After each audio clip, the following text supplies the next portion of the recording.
from the beginning. And I was shown that that Lucifer would return, that the UN and the Vatican were going to be completely behind it, again, under false pretenses. He's going to show up and say, I'm here to save the day, right? And, okay, fine, Yeah, of course, ahead, you can say whatever you want. But I've always hated censorship. It's the internet.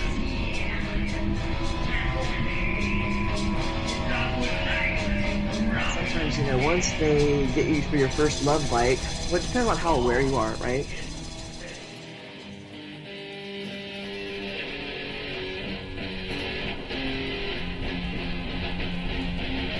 I forgot my bullets.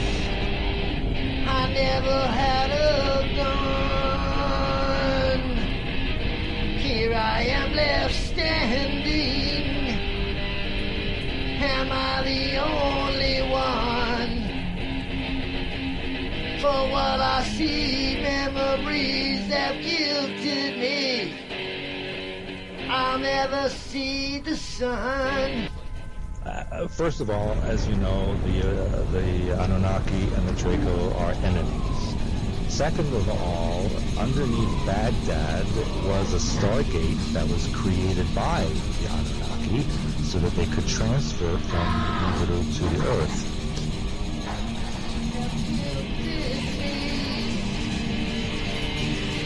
I'll never see the sun. I could just end it all, but the demons will have won.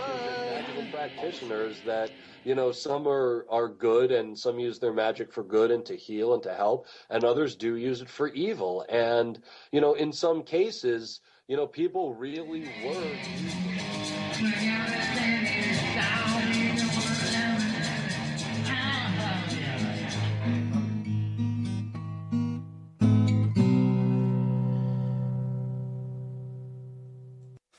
This is too much sometimes. From the broken ruins of Babylon, this is End of Days Radio. Happy 4th of July, everybody, or happy July 3rd at least. The date is indeed July 3rd, 2017. How are you? This is your host, Daniel, broadcasting to you all the way from the shimmering Emerald City right here in the heart of the Pacific Northwest.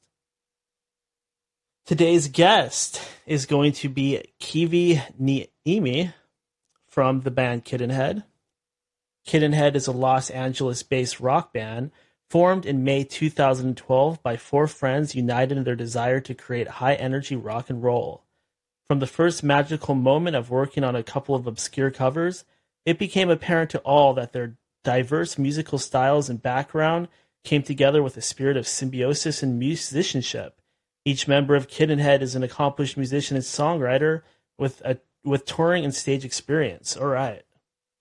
So let's go ahead and see if we can't get a hold of Kivi. Oh, wait, here we go. Hello? Hey there. Oh, there you are. Awesome. Hey, how are you? Doing great. How are you doing today, Kivi? Pretty good. I'm at work. You can tell I'm working. Oh, okay. Awesome. Well, one thing I'd like to do starting off is to just get a little bit of a taste of where you're coming from. If you wouldn't mind, could you maybe tell my listeners a little bit about your experience growing up, where you grew up, what it was like? Sure. I grew up on the Oregon coast. So, a town called Astoria. It's about 10,000 people. Very working class, very Finnish and Scandinavian. I grew up actually working on fishing boats. My family were commercial fishermen. So I started mending nets when I was like 6 and worked on fishing boats, like pulling in fishing nets in, that deadliest catch gear and freezing cold water, pulling in salmon and sturgeon and the like. So, yeah, went to high school, sang in the choir, played sports. What sports were you into? I played everything because it was a small town and there wasn't a lot to do. And there was no music. Like, there was just a dearth. There was an AM station that did sort of talk stuff. There was like this Christian station that was terrifying, and a country western station. So there was like this AM station that basically broadcast all the local sports stuff like they do in small towns. So like my music, I got tapes from my cousins in Finland, and they would make me these tapes that, and I also had a pen pal in Australia, and they would send me mixtapes. I would have no idea what I was listening to, but it was great. Later on, I figured out that it was like the Germs, a bunch of punk rock stuff, Iggy Pop, Girls' School, really heavy metal, early punk stuff. And we're talking actual 80s style cassette tapes. Absolutely. We were talking, late 80s. We're talking cassette tapes that we would make for each other. Yeah. I remember doing that. I remember recording songs off the radio and feeling like I was awesome because I got a song for free. Right. Well, and you could, it's one thing to make a playlist, but like to put the physicality of like stopping and starting the cassette tape and trying to fit everything into like that finite amount of time you had. So like you'd go like, okay, I really want something that sounds like this, but I have like a minute. What song can I find? That you could like either cut it off at a place so it would make sense, or find something that was short enough to fit in that space. So yeah, that whole different sort of artistry and interaction with music. Did you have any real favorites growing up? Did you have like somebody that you would listen to that maybe inspired you a little bit? As a woman, I always wanted to see or hear a badass woman just owning it. I hated all that crap that pop schlock. Oh, women are nice and sweet, and it's all overproduced. And so, it was like Joan Jett and Chrissy Hine, Pat Benatar, those women who really rock. Tina Turner, that whole, you don't own me, I own me, and if I'm going to grab you, and if that's what I want to do, then, you're it. But not this whole, a woman is a possession, is an object, is, I think it was Joan Jett who said, pop music is about what's going to be done to you, and rock and roll is about what I'm going to do to you. It does kind of seem like there's been a kind of an imbalance, I guess you could say. I mean, I think women have great voices. You would think that having that higher octave voice would translate into a lot of big rock and heavy metal type of female singers, but it seems like only now it's really starting to happen. Well, the record industry and radio in the 50s and 60s and into the 70s and even the 80s had a written rule at first, and then it became an unwritten rule that you could never play women back to back on the radio, or you would quote unquote lose your listener.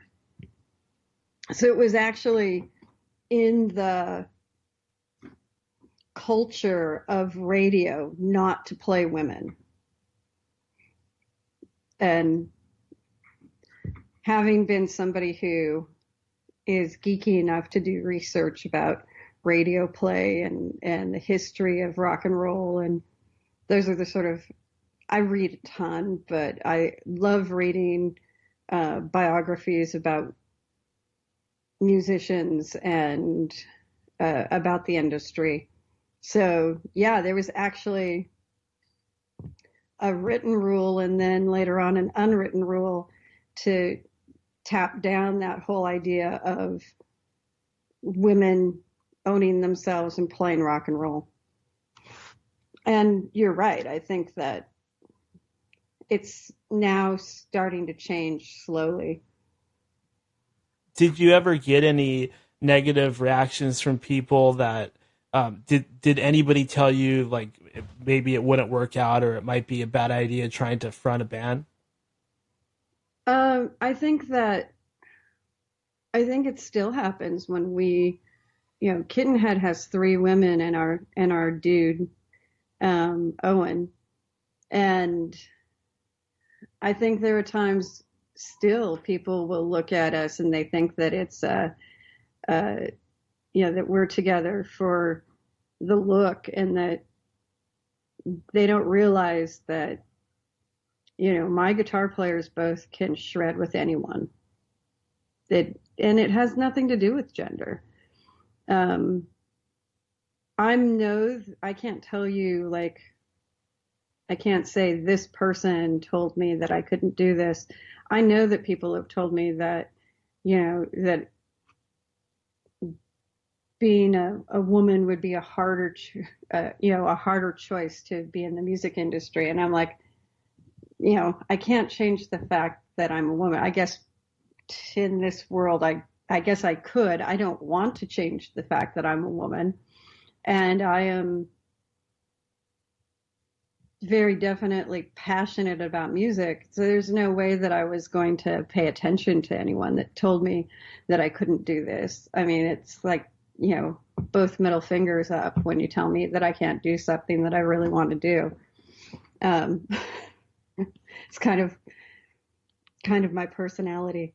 My name Kivi means rock, and I'm a little hard-headed and stubborn, so it's appropriate. Now, are there any types of music that you don't like or that you shy away from? I don't.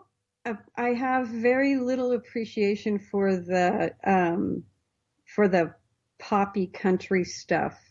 That's mainly, I mean, some of it lyrically is very clever, but it's so formulaic that I get bored with it really quickly. I think that there's a lot of really good musicians making Christian music, but I'm not a Christian, so I don't really vibe with that. And also they can get a little preachy, so I don't really wander down that path very much. Things that are highly misogynistic or hateful, I can't groove with that, can't listen to it. What about some of this hip hop with the big booties and 40 ounces and talking about slapping women and all of that stuff? Well, if it's a party song talking about their 40s, and I'm down with that. I like hip hop a lot. I like a lot of different music. I mean, I like old country too. It's just if it's misogynistic, I can't. If you're talking about hitting your wife, partner, person, it doesn't matter what your gender is. I'm not going to be down. With country music used to be fairly aggressive at times too, which I couldn't be down. And there's some rock music that's also misogynistic, and I won't listen to that either. Oh, yeah, that's a good point. So it's it's really about, it's one of the things that I try to incorporate into our lyrics is respecting people, respecting who they are, and honoring who we are as people, who we are as human beings. If we're going to make, to me, we're at a place in human history where the relationship is not working. Our relationship with the planet isn't working. Our relationships with each other aren't working. And we sort of need to move toward repairing our relationships with the planet, repairing our relationships with each other. And that's sort of, I try to send that message out in our music. Sometimes it's something like Dreamland, which is really sounds very lovely and gentle. And other times it's Tin Man, or a new song that we have coming out called Numb, which is much more aggressive and demanding. So, and what do you think about music with questionable character in the lyrics? Is it, sometimes it's super hooky and, it's got a good beat. Yeah, I totally agree. Some of these songs, they talk about horrible things, like especially rap. I mean, I like rap. It has great bass and it's very catchy.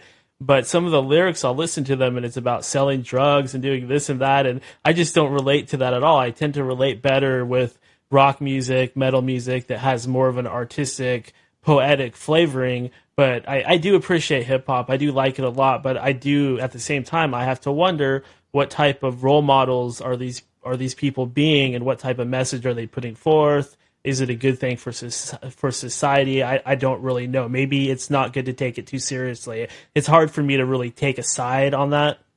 Mm-hmm. Well, I think it's the same thing that that rock and roll was accused of in many ways. And I think that it's a balance. As an artist, I want my music to have a positive influence on people. But then, I have things in my past that I'm angry about and hurt about. And so I do write about those. It doesn't mean that I want people to be angry or hurt. I try to have those conversations in a way that hopefully people can relate to it and maybe transmute that for themselves. But also, if you're writing from your experience, if your experience is selling drugs on the corner to get ahead, as long as you're also talking about, and now I'm not doing that, and how do you find your way out of that? It's a process. Everybody starts at a place, and hopefully they move beyond a negative place for themselves. I have more of an issue with people glorifying a violent lifestyle, be it rock, rap, the blues. The blues, lots of times they were talking about shooting up. So, we forget about that. And then you look at somebody like, what's his name? I'm totally forgetting his name. The guy who wrote, like, Let's Do It, the composer, totally blanking. He wrote about sex all the time, to the point where he wrote 5 or 6 verses of things because he knew they were going to just slash and burn half of his lyrics. Because in that time, that was the corrupting influence to talk about sex in the 30s and 40s. So, I think it also is, how's it going to be viewed in 10, 15, 20 years?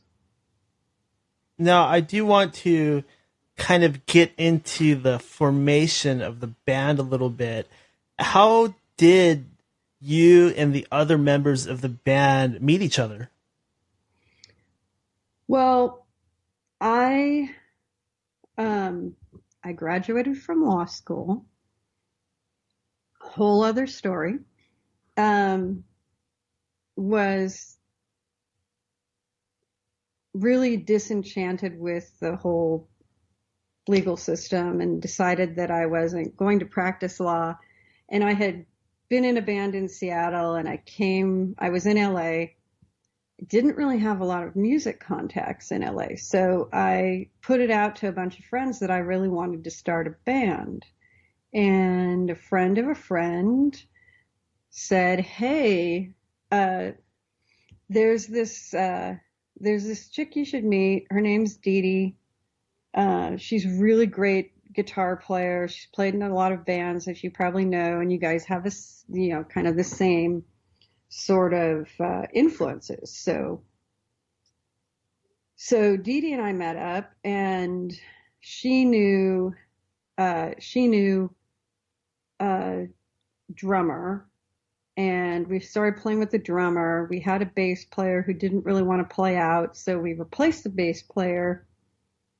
And then so Kittenhead formed, and it was all women at first. And then we found out really quickly that Dee Dee and I both really wanted to be not a weekend jam band, but a more professional. We wanted to go in a professional direction and actually do this. And so she had been in a band with Owen before, and Owen had seen us play, and she asked Owen if he could fill in, and he's like, fill in. I'm here. As long as you guys don't mind that I'm a dude. And we're like, we don't care if you're a dude. Not an issue. So Owen joined, and we auditioned Victoria, and we knew that Victoria was a perfect fit. And that's really how the band became the band. Okay, and Dee Dee plays what? So Dee Dee is our big, she is a huge Star Wars nerd.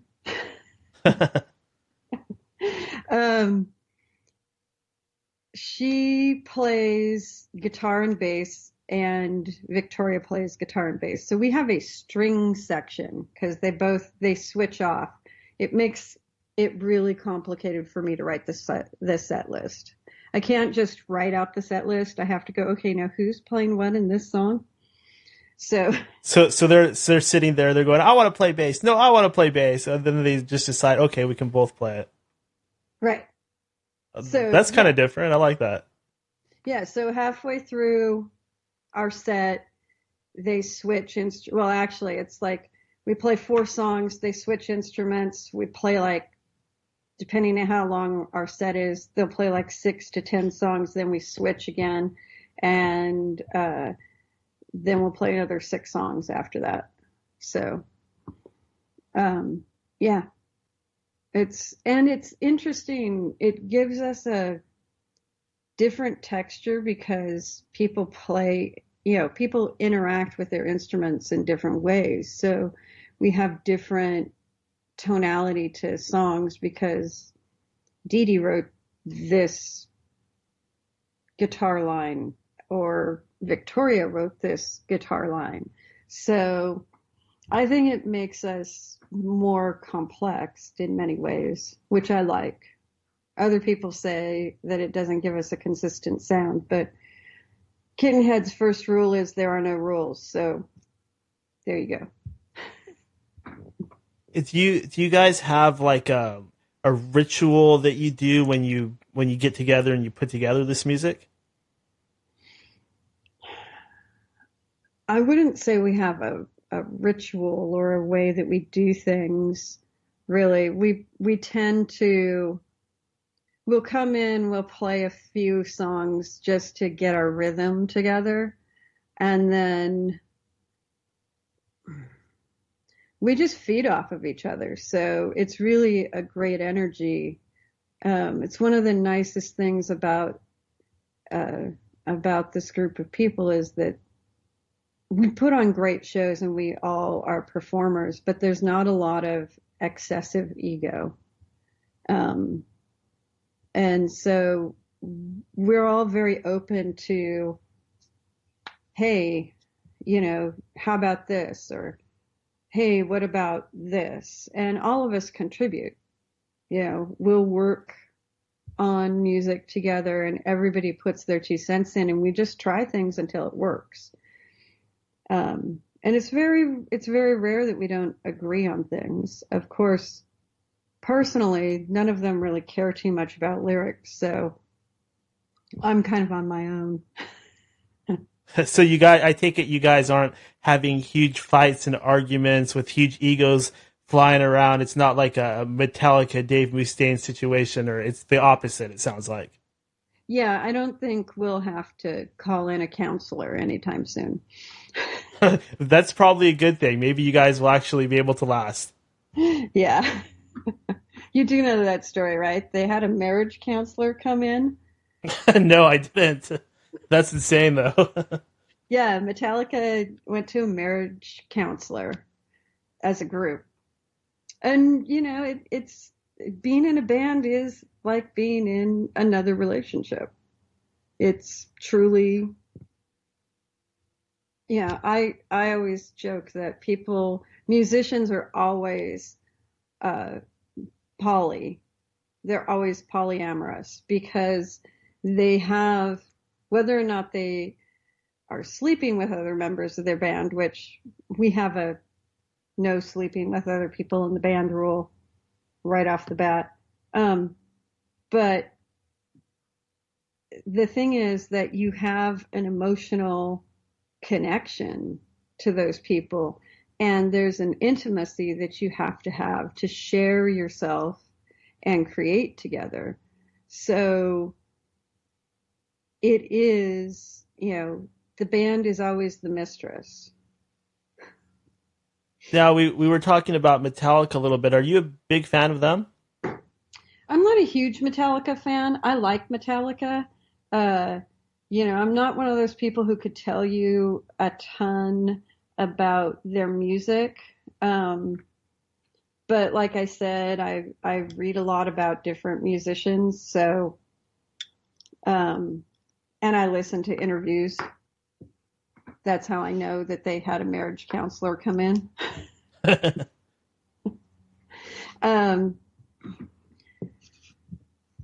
I would say if I had to choose between, you know, currently I would say Green Day and Metallica are the 2 biggest bands out of the Bay Area. I would probably choose Green Day just because they're a little more fun, but Are you still a big fan of Green Day? I know they had quite a bit of backlash from their fans because of a certain album. Have you kind of stuck with them through it all? I don't, you know, this is the thing. As a musician, if people want to do something different, I fully support that. You know, I mean, I was a huge fan of David Bowie. Did I like everything he did? He put out 40-something albums. Did I like every single one of them? No. But, you know,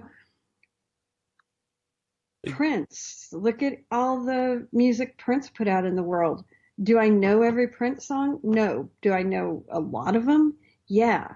Am I a fan of every single one of them? No. But overall, you know, and you have to allow musicians to grow. They're artists. You know, they have to be allowed to explore things. And maybe you don't like this album, but you know, you may adore the next album.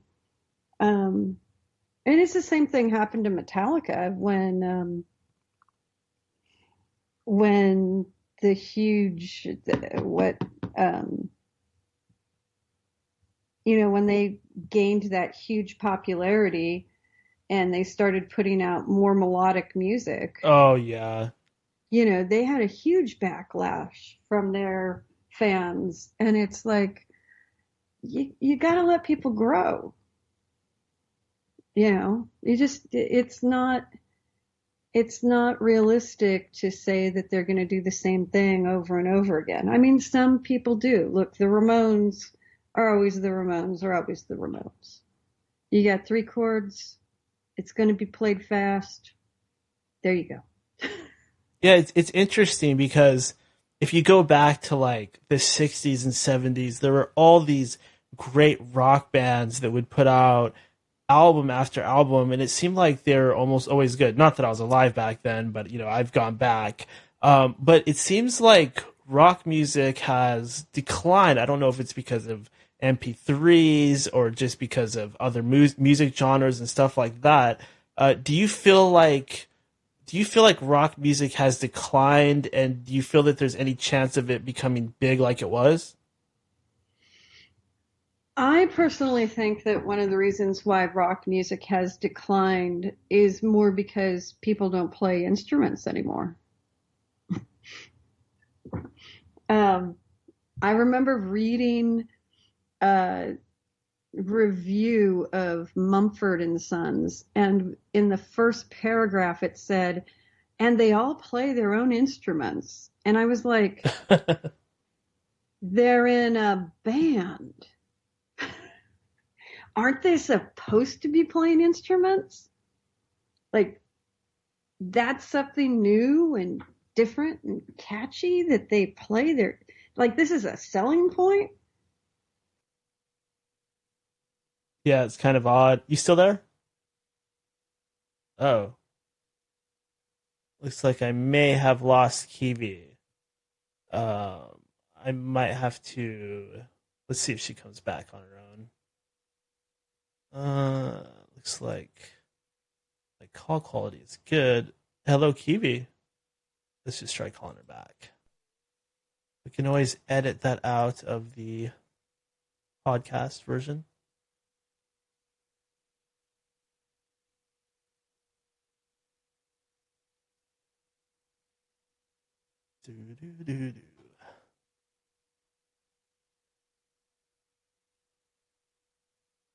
Hello. Oh, looks like we'll have to get back to her. Maybe she's restarting her computer. I don't want to say too much because I'm just going to edit this out later. Can't wait until tomorrow.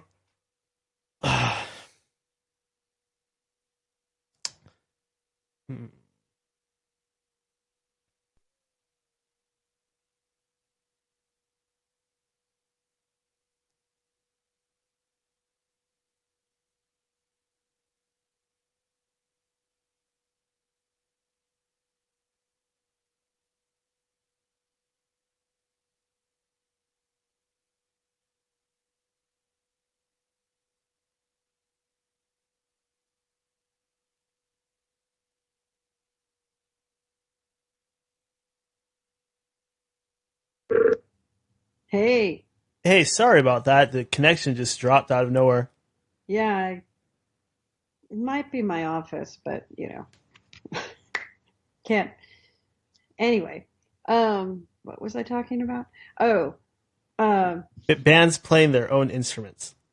Yeah, I think that there's a whole generation of people that weren't forced to do anything they didn't want to do, and for me, my family were Finnish, and they didn't have this American idea that, oh, you kids should just do whatever. It was like, no, go practice the damn piano. No, we're not a wealthy family. You're taking ballet. You're going to practice. We're sending you to voice lessons. You're going to practice. You get the honor of having piano lessons. You're going to practice. Not, oh, you don't want to do that? We'll just take you out of it. It's very different. Dee Dee's family the same way. She was like, no, my mom stood over me and made me practice the guitar. she asked for a guitar. Then it was like, we bought you a guitar. You're now going to learn how to play it. You will die or you will learn to play this guitar. So I think that part of it's that. And I think that rock definitely has the ability to come back, because I think people are getting tired of no soul in their music. I think people are getting tired of drum loops and beats that are made on a machine. And there's something about the humanity of a real drummer and a band that can flow with each other and interact. And just the fact that you see the Americana music, sort of old country Americana coming back, I'm like, okay, if this is coming back, rock is not far behind that. Would you say that Kittenhead kind of has an Americana style? No, not at all. Oh, okay. No, not at all. So if they bring a banjo in, I'll break it. Trust me. I don't like that twangy. No. Now, speaking of Kittenhead, how did you come up with, what is the story behind the name Kittenhead? The name Kittenhead has there truly is a story. So when we first got the band together, we all had contacts, and a month in, we had a tour in the Pacific Northwest planned for a month later. So 2 months in, we've already got 6 shows up in the Pacific Northwest. But we needed a name. We didn't have a name. We had shows. So, being very logical and reasonable, I say, okay, everybody throw in your best, 5 to 8 names.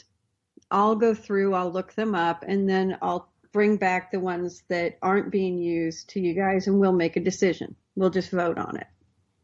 So we were Skyping to vote on these names, and I really had zero attachment to any of the names. So I was playing with my cat, who was a kitten at the time, and she would retrieve. So I was throwing this ball down the hallway, and her name's Rory, and I'm ignoring my bandmates who are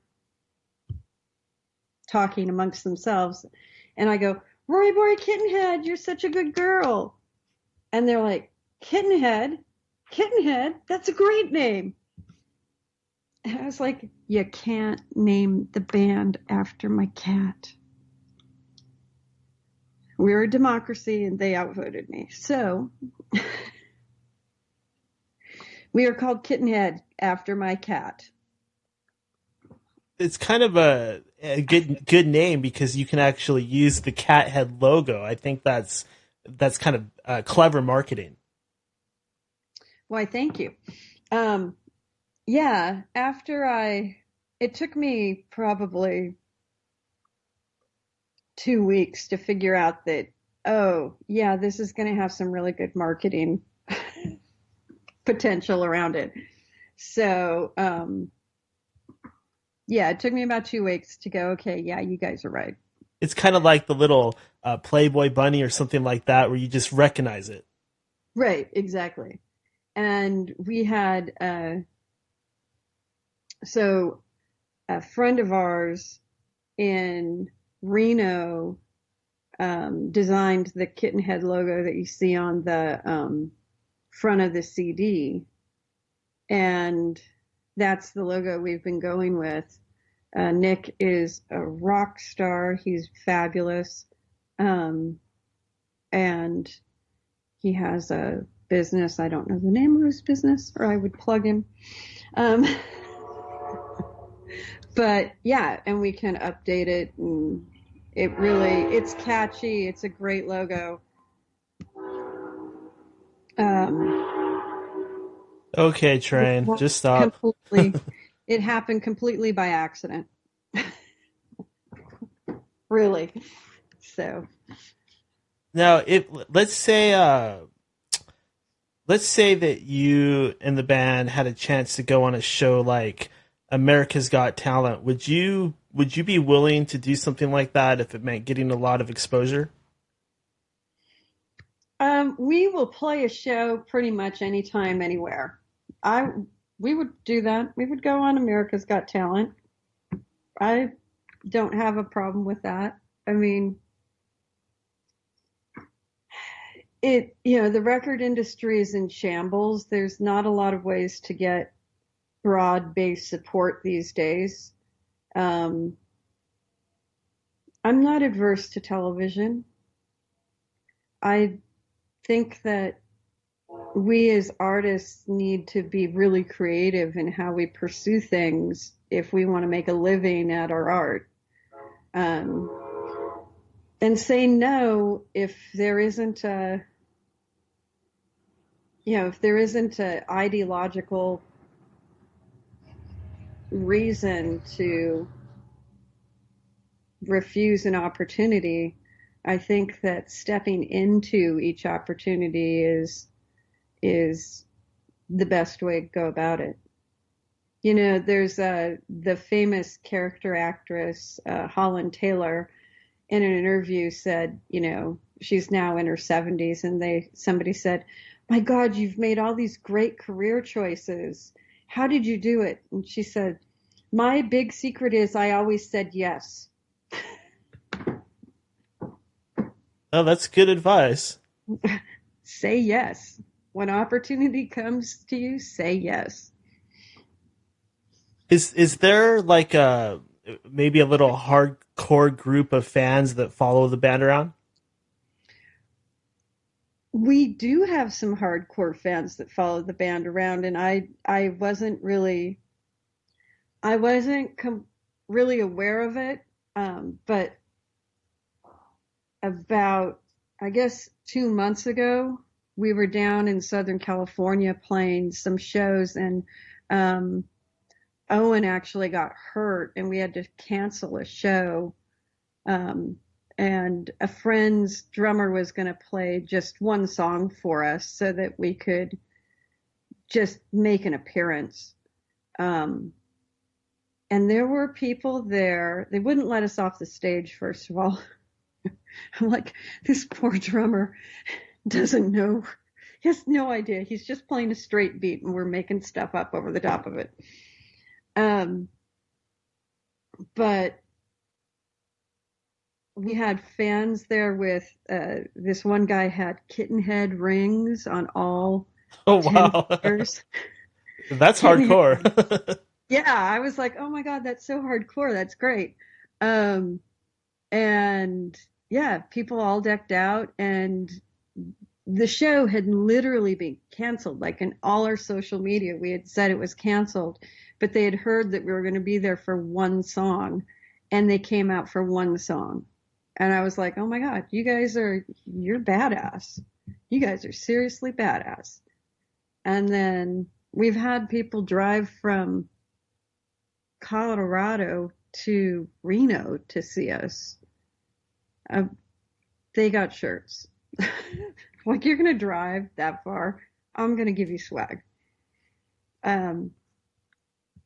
Because again, that's totally badass that you're going to drive, 6 hours to come see a show?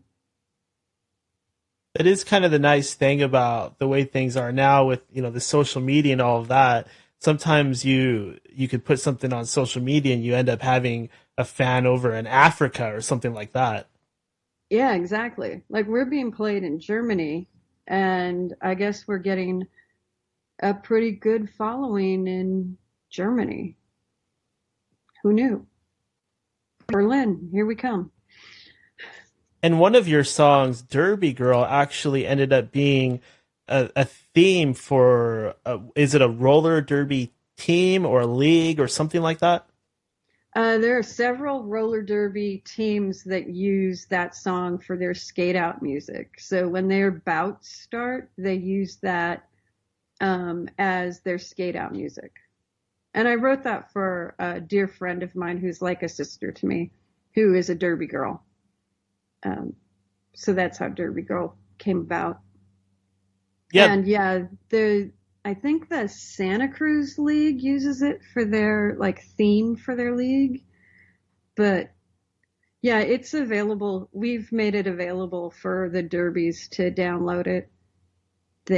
All they have to do is send us an email if they want to use it. We send them a copy. So very happy to support them. Yeah, the whole roller derby thing, it seems to be gaining a lot of momentum. I hear people talking about it here and there. I'm thinking about checking it out. Where are you located exactly? Oh, I'm up here in Seattle. Oh, you're in Seattle. Oh yeah, man, Seattle, they totally kick ass up there.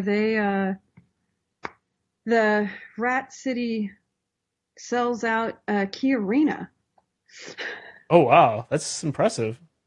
Yeah. No, man, you should. I've been to Key Arena. You should go check that out. It's super cool. Like it's like a real version of WWE. Well, I'm a huge pro wrestling fan, so it's kind of right up my alley. Oh, I think you'd love it. Yeah, it's totally up your alley. If you love pro wrestling, you need to go to a derby match. Yeah, you're the second guest within a 2-month stretch that's come on here and told me to go watch roller derby. You would love it. If you like wrestling, you would love it. Now, Kiwi, if you could perform anywhere in the world, where would you perform? My number one thing would be to do a world tour, really. But if I had to choose one place, one place. I'm really bad at one. The Gorge, the Taj Mahal. I love the Gorge. I think it's a beautiful, beautiful place. I've seen Heart play there. Probably London. Greenwich Park has an amphitheater that is, the Thames is behind you, and then it's like the Greenwich Mean Timeline is there. Kind of nerdy Doctor Who thing. Yeah. And I love London. So probably London. But really and I'd love to play like where the Berlin Wall came down. That would be totally cool. So are you a Doctor Who fan? My friends are seducing me to the Doctor Who side. Oh. They are. I have two really good friends who have watched every Doctor Who episode ever. And so I've been watching Doctor Who, and I'm starting to fall a little. I'm not going to say that I'm there yet, but I'm definitely closer to a Doctor Who fan than not. I've been trying to resist this for a while, but I think the Kool-Aid might have been drunk, so. Yeah, once you get started, you're done. You're gonna be buying those little mini TARDISes and doing stuff like that. Yeah. Yeah, they have a TARDIS blanket on the couch. Yeah. Okay. And I'm a big sci-fi fan, so it's not a stretch. Okay, I got a 2-part question for you. It might be a little bit challenging. Okay. The first half is going to be, Kiwi, in your opinion, who is the greatest female lead singer of all time? Damn. Can we narrow it down by genre? Okay, let's narrow it down to like rock and metal.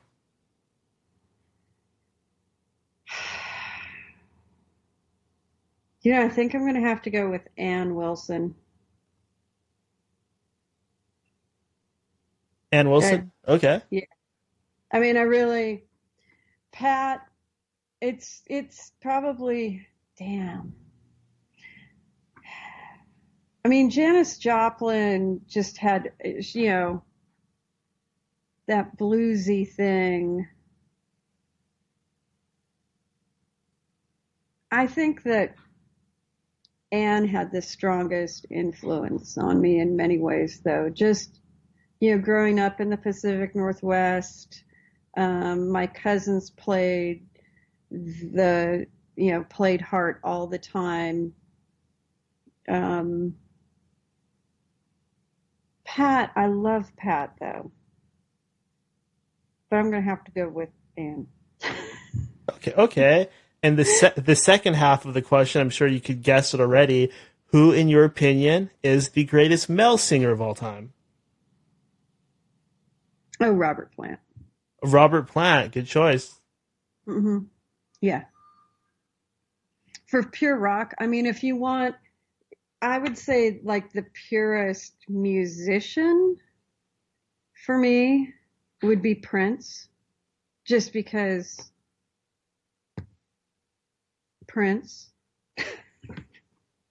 Yeah, he's pretty legendary. Well, I mean, the thing is, he could do so many things with his voice. He could play every instrument. Musical genius. He's rock, he's funk, he's R&B. It's the whole package. I completely agree. In fact, the other day I was browsing YouTube and I came across an old video of Prince, and he was playing an acoustic guitar, and I was shocked. I could not believe the things he was doing with his fingers while singing at the same time. Yeah. Yeah, just so immensely gifted. Yeah.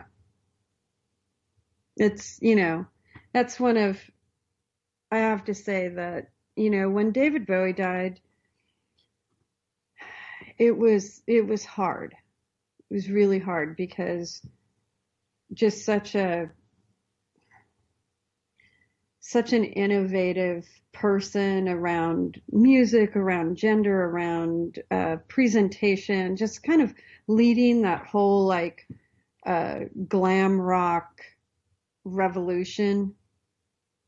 And, also an innovative music maker, but you could tell he was older and you could tell he was not well.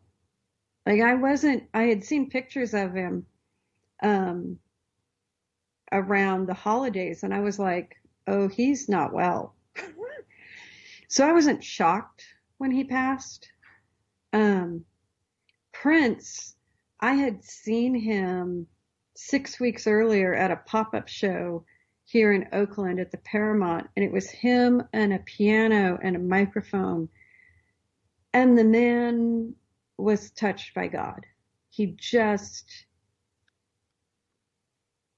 It was amazing. He was doing mashups of his own songs, other people's songs. He threw in Scarlatti in the middle of Little Red Corvette. I was like, I'm probably one of 10 people in this theater that knows that he just played Scarlatti. It was just like he was so alive. He was so accepting of the adoration of the crowd. You could just see how passionate he was to be performing, how much he loved where he was and what he was doing. Yeah, and also he was kind of a rebel because he really stood up to, I think it was Sony Music.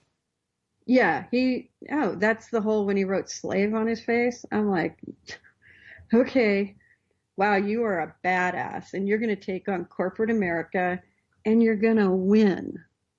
I mean, that was the saddest thing to me was he had just really won that whole thing. like 6 months before he passed. So that was hard and shocking.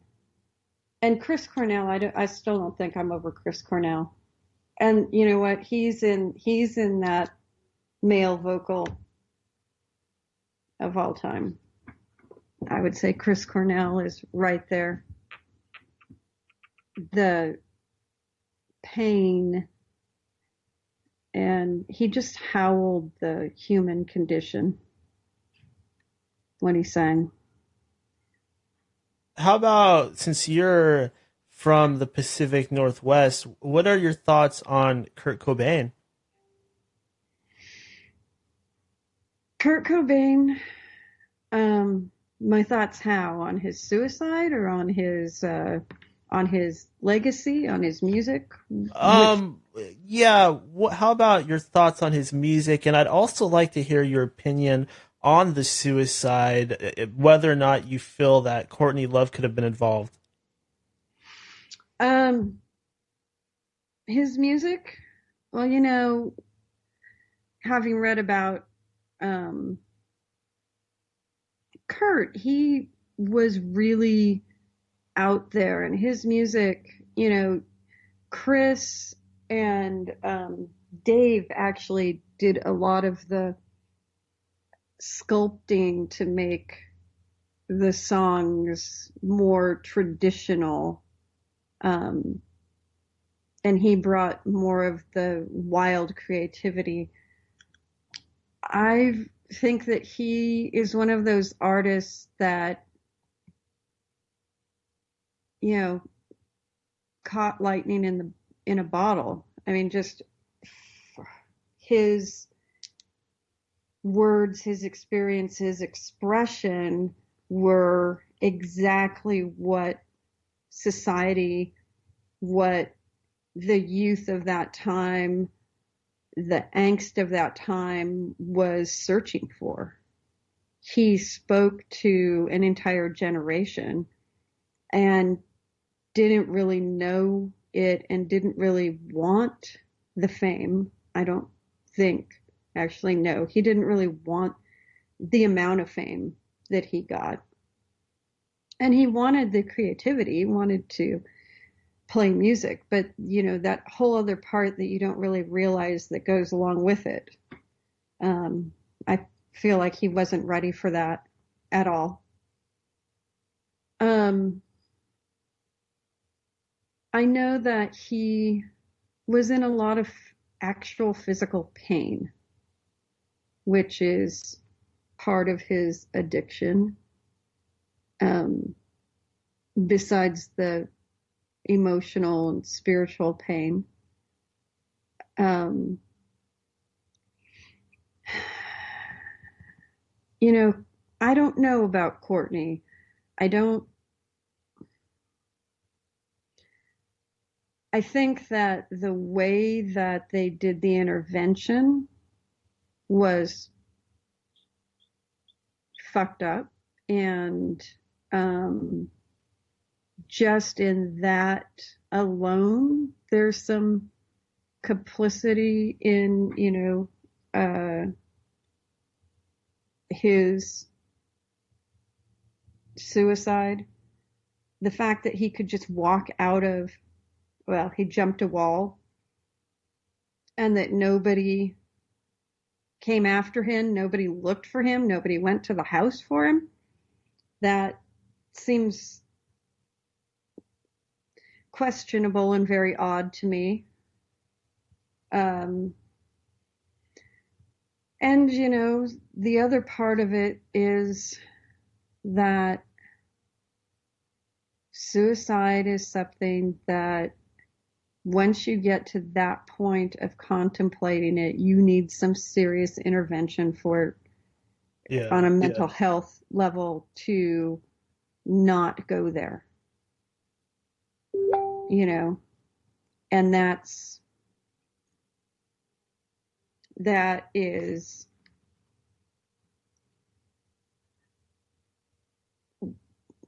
whenever you're talking suicide And I know people question whether or not it was suicide, but whenever you talk suicide,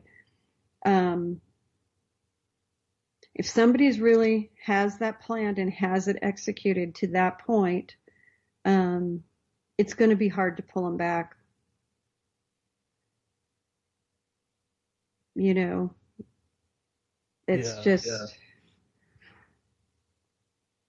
we don't address mental health issues adequately in our society at all. I mean, we barely address physical health in our society. So, yeah, in fact, there's a big problem up here in Seattle. We're being completely overrun with homeless people. It's everywhere. I live in the Bay Area. It's bad there too? Absolutely. I was just in LA. It's bad there too. Los Angeles has the largest homeless population outside of Rio de Janeiro. Yikes.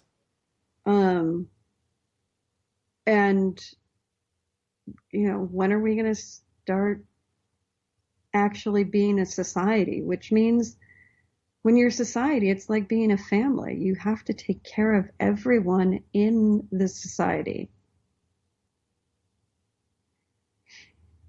Not just the convenient ones, not just the ones that look like you. Everyone.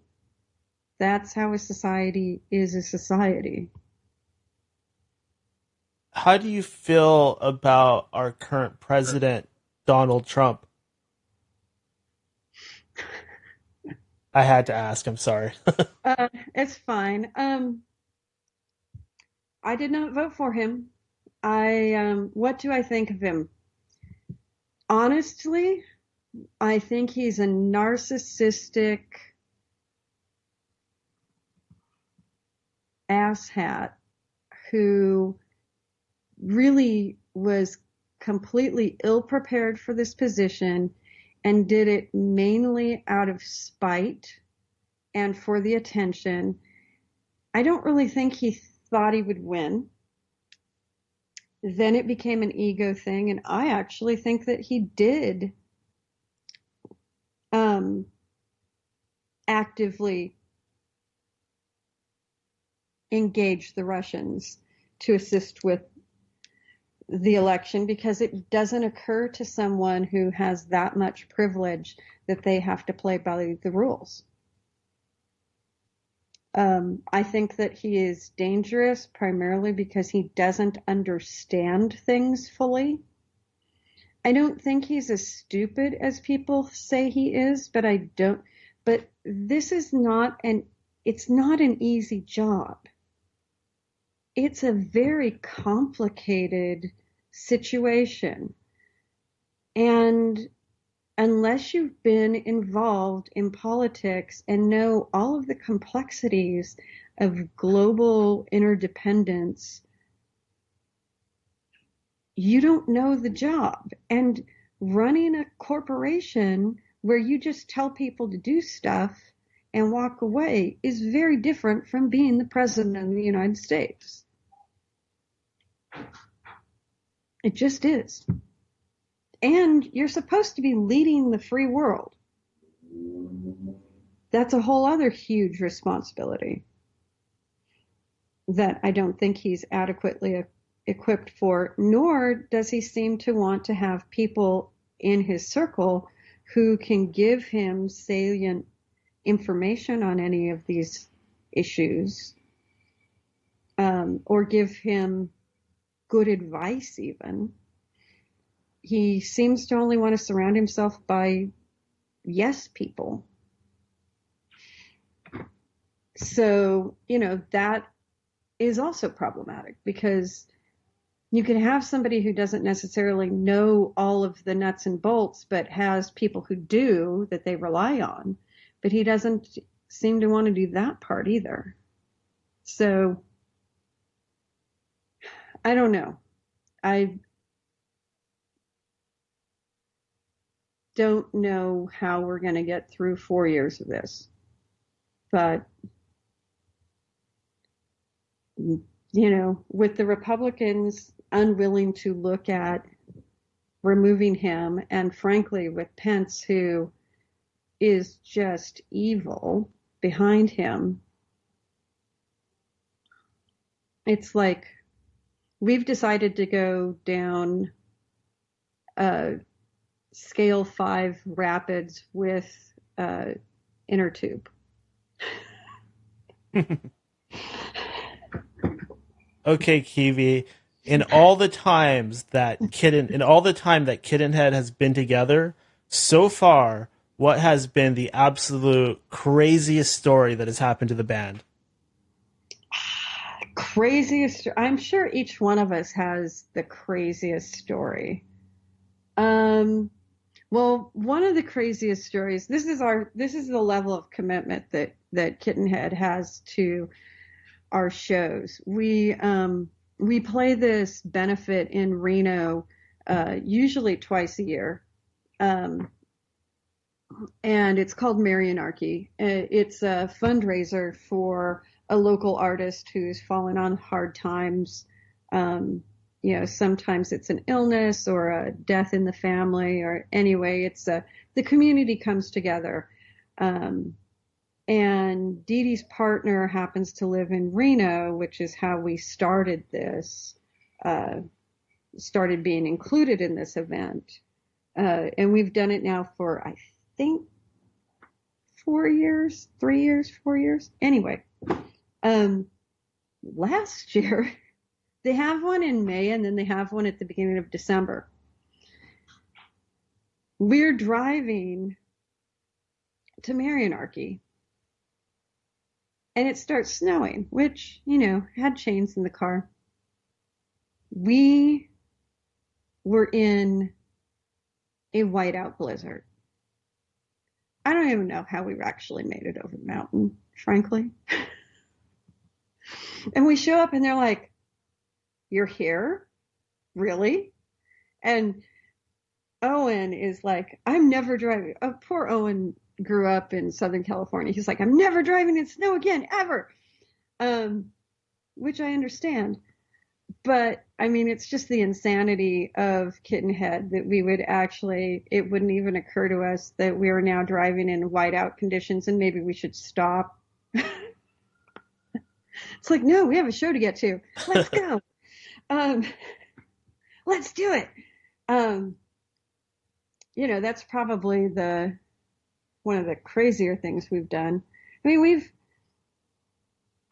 we're not huge partiers. We're goofballs in many ways. I have video of Victoria and Dee Dee having a sword fight in the middle of a Fred Meyer's in Oregon, going up and down the aisles and having somebody come around the corner, that worked there going, "Could you guys not do that? Like, you're not setting a really good example for the kids." Like, yes, we are. Yeah, crazy stories. Taking pictures, pretending to eat each other's arms on Downer Pass. We have a bad sense of humor, I have to say. I noticed you guys kind of have a unique way of dressing. Is this just how you guys would dress in your everyday lives, or are you going for a certain look with the band? I would say that we each choose. I don't know that we're going for a look.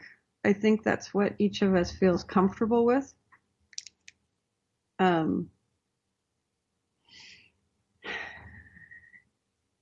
Each time we perform, everybody has probably a little bit different something on. I'm probably the most consistent because I tend to start with a nice white shirt and a tie on, and then as we go and I get hot, that all comes off because I don't like to overheat. I think that Dee Dee likes to, we all like to get dressed up. We're performers. We like the show. We like We like dressing up. But I don't know that it has any. I mean, yeah, I wear a lot of the things that I wear on stage in my everyday life. So, What would you say are your top 3 pieces of music, your top 3 songs that you've created so far? of our songs, Yeah. Tin Man. I love Tin Man. Tin Man is, so the first verse of Tin Man is the Scarecrow. And that verse is about Matthew Shepard, because when they found Matthew Shepard, they thought he was a scarecrow. The second verse is the Lion, and that is about Trayvon Martin, because Trayvon Martin was killed for his courage because he wouldn't back down. Oh, wow, okay. And the Tin Man is society, who has to stand up and find their heart and stop things like stop the violence, stop killing each other over our differences. So that song is very, very close to my heart. And Victoria and I wrote that on the way home from a show one night. So yeah. I love the song Dreamland because of the way it came together in the studio. We wrote it in the studio. I had 2 riffs that sounded similar to me, that one that Dee Dee had sent me and one that Victoria had sent me. And I said, hey, these 2 riffs sound the same to me. And 15 minutes later, they were recording Dreamland, and I was over in the corner scribbling lyrics. And that's really where the song came from.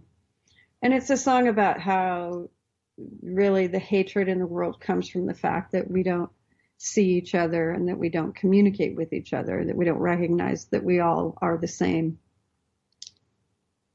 And then probably number 9, just because it's got this great kind of secret agent bass line to it, and it's fun, and people always get a kick out of it when we perform it, and it's just a silly, like, hey, I'm the best, and I have this secret weapon that is going to seduce you every time, which is secret weapon number 9. Okay, very cool. And you did mention that the first song that you mentioned, Tin Man, you mentioned a part of that song is about Trayvon. In your opinion, why are we having an issue like this in society? Why are young black males being shot by white cops? Are they just racist? Is this some kind of sickness of society? What is going on here? I really think that it is a matter of institutionalized racism and a certain level of white supremacy, which, people, one of the big problems is white people freak out when you say that. When you say we have a problem with white supremacy, they go, well, I'm not a Nazi, I'm not racist. And I'm like, yeah, you are. And I mean, I'm white. I benefit from this society. I benefit from the way the society is set up. And I have worked a lot on my own preconceived ideas that I was taught growing up in a pretty much all white city. And it wasn't like And in some ways, because there were no people of color, I had the advantage that I wasn't inundated as other people were who grew up in places where they were like, those people are bad. Well, there was nobody to point at, you know. So, but our society is set up in such a way that we view Black people, and specifically young Black men, as threats. They don't have to do anything to be perceived as a threat. That is inherently racist. It just is. And until we're willing to do real work around racial issues and real work about deconstructing the way that we are inundated with this imagery and conversation of the Black male as other, this is going to continue.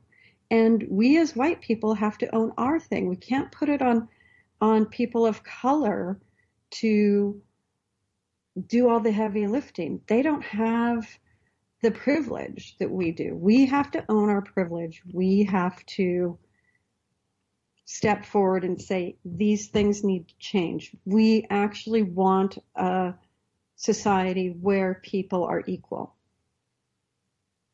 You know, I mean, there was that great YouTube video of the woman who said in a classroom, she's like, she had everyone raise their hand who they said that they thought that racism wasn't necessarily an issue. And they said, and then she said, okay, so if you really don't believe that racism is an issue, are you willing at this moment in time to be a Black person in this country? And if you are, stand up. And nobody stood up. So if you're not willing to be that person, there's obviously, you know that there's something going on. And there's no one answer. There's no one simple answer. There's a lot going on. There's a cycle of poverty. There is, look, I mean, I think poverty is a huge thing. It goes back to the homeless issue. It goes back to the fact that white people feel like stuff's going to get taken from them. And it's like, well, couldn't there just be enough for everyone? We are in supposedly the richest country in the world, but we also have this, 0.1% that owns 80% of everything. What's that?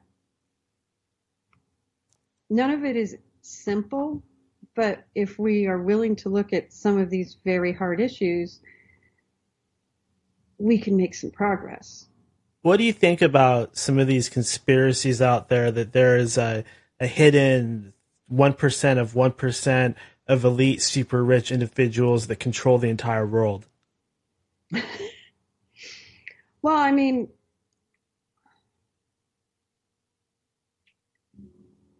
I wouldn't be surprised. If you look at how many people would that be in the United States? Even if it was 1,000 people, if half of those 1,000, 500 of them decided to control everything, could they? Well, yeah, that was kind of the issue with some of these guys like Prince, where the music industry is even being controlled by certain individuals. Right, it is. Well, and that's one of the things, like, to me, I'm like, do I want to sign with a major label? What do I give up if I do that? Not so sure I want to. I'm not so sure I wouldn't. I would have to look at it's the same thing. I always say yes. Well, it's also say yes to the right thing. Mm. Yeah, even me, I've had that experience where people have said, "Oh, Daniel, we want to bring your show on this or that network." But the thing is, I got my website. I'm on social media. What can they do for me? I have listeners. I'm on my own. Do I really need anybody? Right. Right. And what do you give up? You know, that's always the key. What do you give up for that next step? I always say yes until it's a no. And that it's a no when it is no longer benefiting what I want to do in the world. You know, I mean, like I'm not going to sign, you know, if people say, well, would you do a commercial? And I'm like, well, who's it for? Is it something I believe in? Sure. Is it Monsanto? No. Does the band, this is another kind of a two-parter question, does the band eat together? And if so, do you guys have any favorite spots either in LA or anywhere else that you like to go to?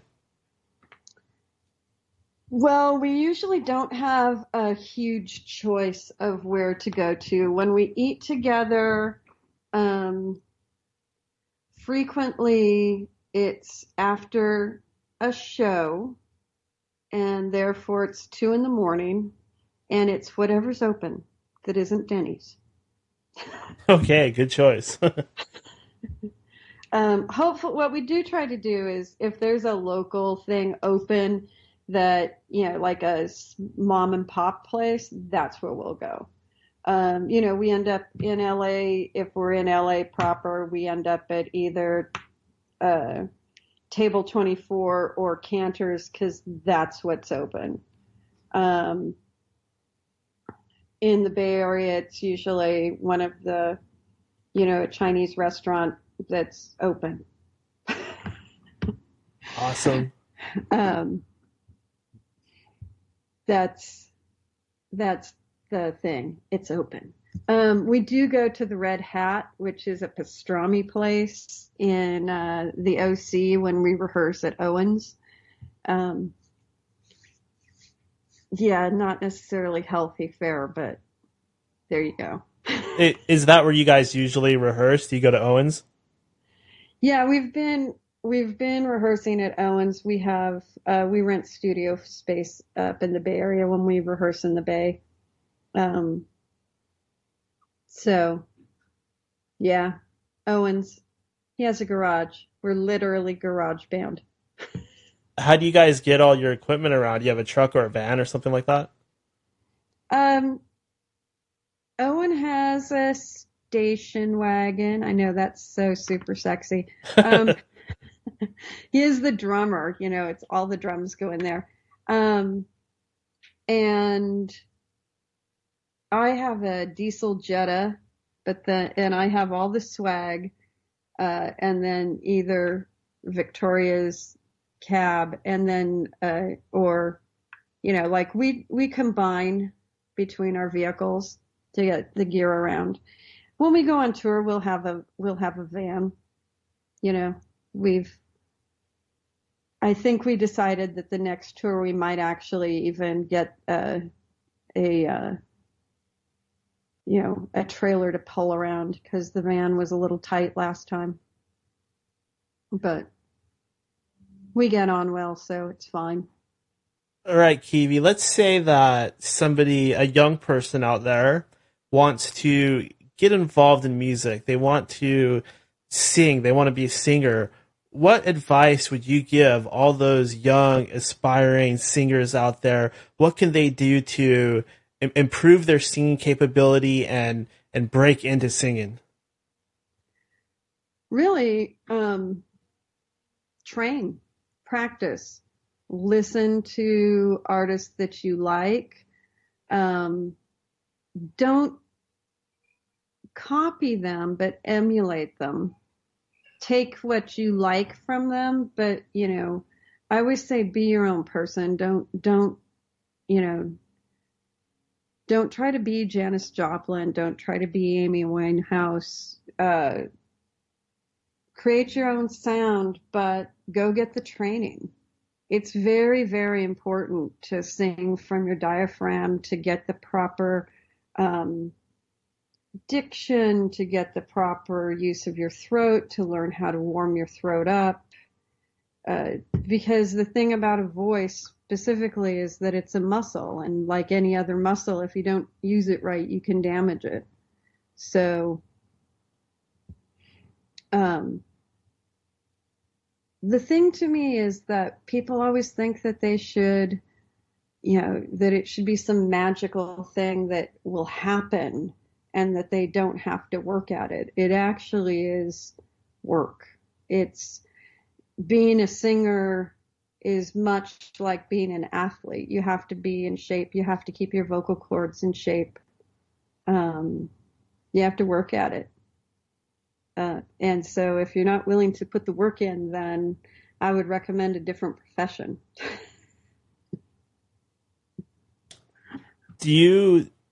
Does the band do anything, or do you do anything special for Halloween? We all like Halloween. We've played shows on Halloween, but I wouldn't say we do necessarily anything special or more special. We're a very, we're a creative, interactive. The train's going by. My office is right by the train tracks. So we're a very entertaining group as it is.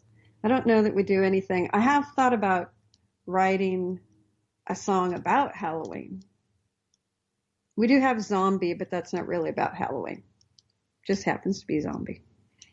Do you believe in aliens? I believe that we are not the only intelligence in the universe. Just on sheer mathematical principles, I don't believe that that's a possibility.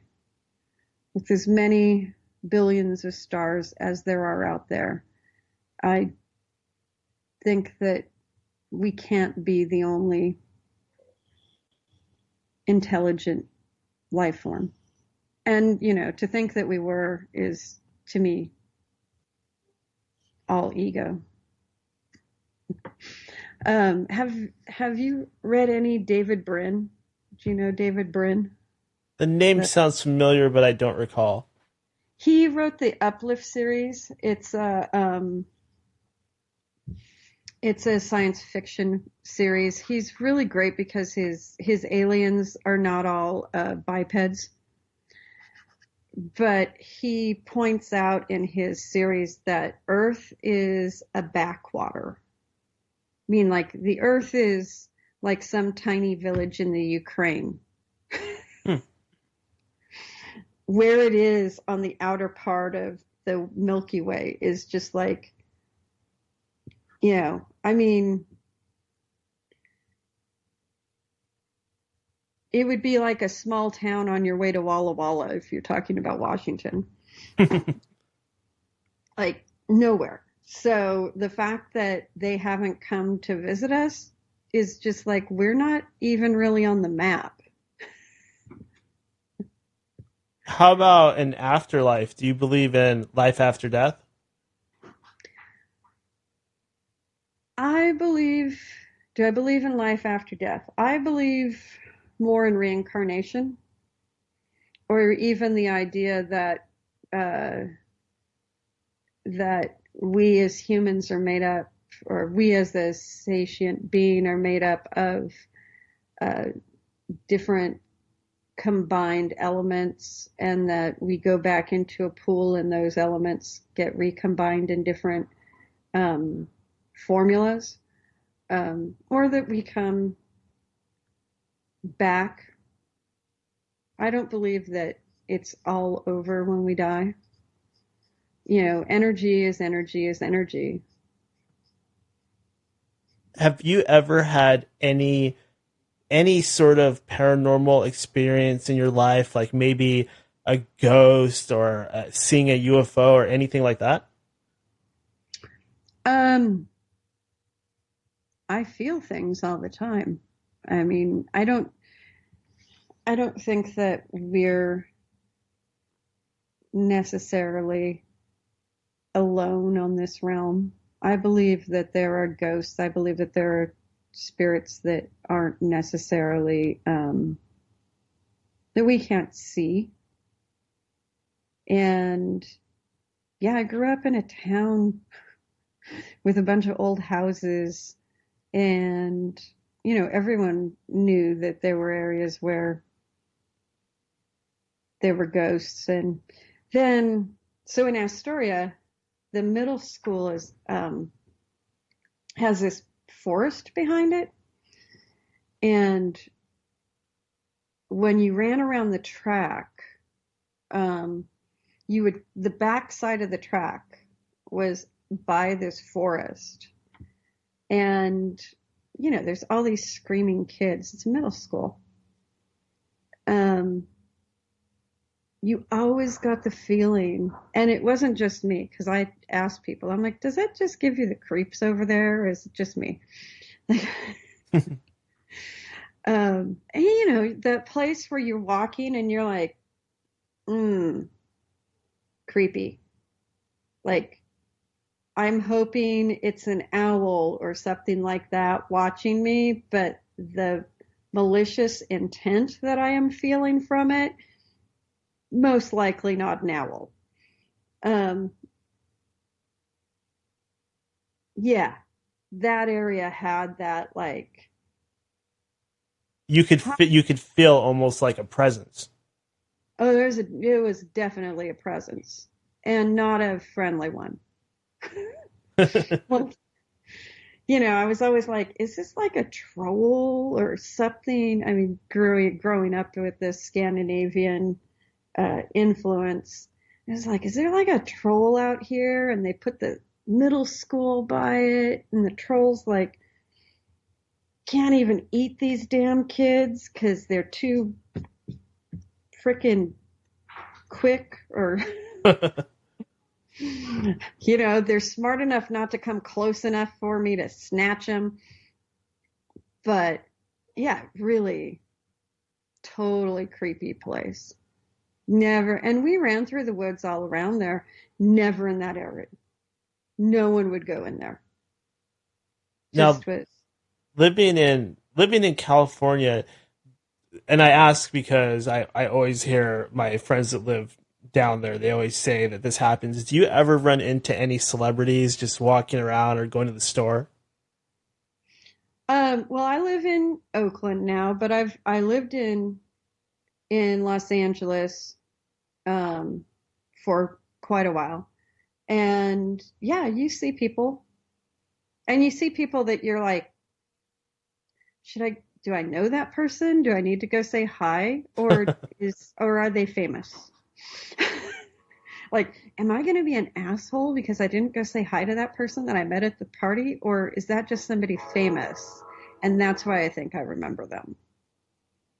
So you have that moment in Los Angeles. Like, I don't know if you watched NCIS Los Angeles. I'd catch it every once in a while. Right. So the two nerdy the girl and the guy, the blonde guy, tall guy. Uh-huh. He went to my Trader Joe's all the time. And every time I saw him, I would do a double take. I was like, oh yeah, you. Okay. So, like, I saw him all the time. And which is funny. And I lived near the Sunset Strip, so I would see people and be like, oh. And if you go there are certain places, like you would see Ozzie all the time on the Sunset Strip. Oh, that must have been cool. Yeah. Is he like an idol of yours because he's such a great singer? I think that I wouldn't say that Ozzie's an idol of mine. I love the cult of personality around Ozzie. And I like him, but I wouldn't say that he was one of my like top 10. You know, I just also think that he's a little before my time as far as listening to their music. Mm-hmm. And so in my formative years of when I was listening to vocalists, he wasn't one of the ones that I listened to. But I love him. I love Black Sabbath. I think that their music is completely underrated, although now I think it's getting more recognition than it did before. You know, I think a lot of times metal gets overlooked. People think that they're not musicians, that they're just headbangers, and they don't listen to the complexities of the rhythms or the complexities of the music that's being produced. Yeah, I definitely have to agree with that. Metal has always kind of been, it's always kind of had its following. It got real popular there. I think it was like the late 80s, but other than that, it's kind of had its own following. Right. Do you feel like metal gets a short shift because of, you know, there are so many bands that are highly repetitive that the ones that are good don't necessarily get the recognition musically? Yeah, I do think that there was a period there where you had a lot of like hair metal, fast metal bands, and they kind of all got lumped together. It was kind of a weird time because you had that style of music that was real popular, and then the alternative scene kind of took over, and you didn't really see mainstream heavy music until Korn and Limp Bizkit and the new metal, rap metal guys started coming along. So I think it's, you know, there's pluses and negatives about that. I'm somebody that will go on YouTube and look up all these obscure Swedish metal bands and stuff like that, but I know most people probably aren't into it. Right. Well, I mean, you look at a band like Queensryche, and you're like, you know, when people say, "Oh, well, metal's just," I'm like, go look at Queensryche. They are verging on metal. I would say they're hard rock, metal, you know, and I'll say Judas Priest. Go listen to Judas Priest. It's much more complicated than even the Scorpions. Much more complicated than, you know, that the hair metal that kind of took metal out of the mainstream. And yeah. Yeah, I mean, I kind of like it nowadays because now it's like you can be into whatever you're into, and whereas before everybody was like, when I was going through high school, everybody listened to like the Deftones and stuff like that, but now there's not CD stores like there used to be, so people just kind of listen to their own subgenres, genres that they like. And I think that that's restricting in a sense, but also it's a lot liberating because bands that normally wouldn't get the exposure or are from a type of music that's not super popular, they're able to build those followings. So I think that aspect is good. Yeah, I agree with that. I think that it's great because you can get, in many ways, you can get exposure easier now. In a whole other way, it's so much harder because there's just, you know, it's literally you have to do it yourself. So you're doing all of that work that the record company used to do for you. Yeah, exactly. Or not, if they, you know, if you piss them off. Yeah, I think that what you were saying about social media is important too, because whereas before when people would talk face to face, one bad thing about it is people do kind of get alienated to each other. I think that those are some strong words that you were saying there, and a lot of us are just really xenophobic and alienated, and we're actually lacking a lot of social skills that we should have because we're stuck, you know, on the Twitter or behind the computer. Right. Well, you know, that's kind of what Zombie is about, or the song Zombie is about, the fact that society is so insular now to it, you know, like people don't, Well, like you, I watch people walk down the street and they're on their phone. They're literally there. I'm like, they're not looking at where they're walking. I've watched people where I'm looking at them and I'm like, we're at a restaurant. They're on a date. They're both on their phones. And I'm like, I hope they're texting each other at least. Like, Yeah, you're that's kind of across the sad. table from each other. You're both dressed nicely. You look like you're on a first date, and yet you're on your phones. Now, Go ahead. I was just going to ask, looking forward, like in terms of expectations, goals, and stuff like that, where do you and Kittenhead want to be 10 years from now? Well, I want to be talking to you about how, we've just released our 10th album and how the global tour is going, and on your syndicated worldwide show. That'd be great.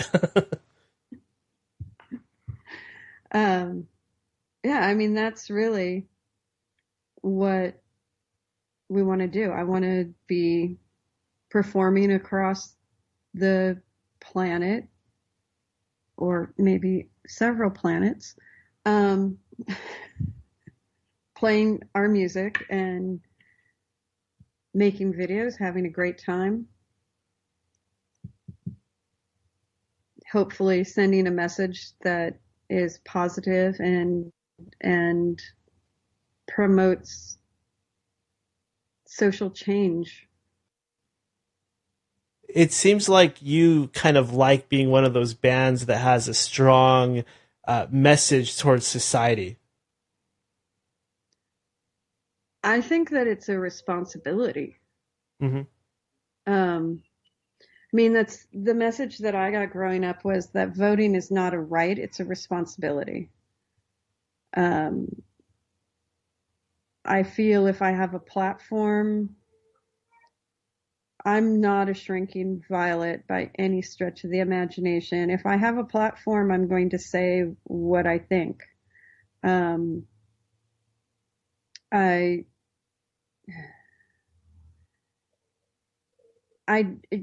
at a point that we can't play nice.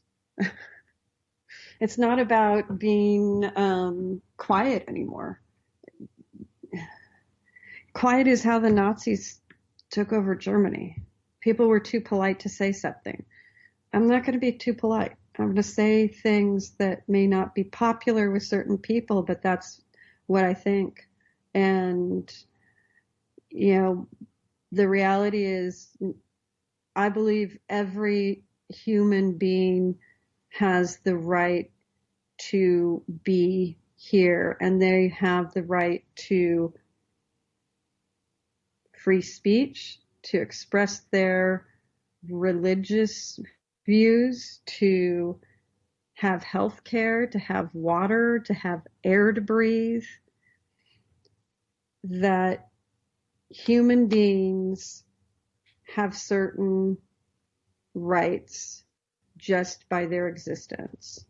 Now, like we should have all learned in kindergarten, my rights end where your rights begin, which means I don't get to shout you down. You don't get to shout me down.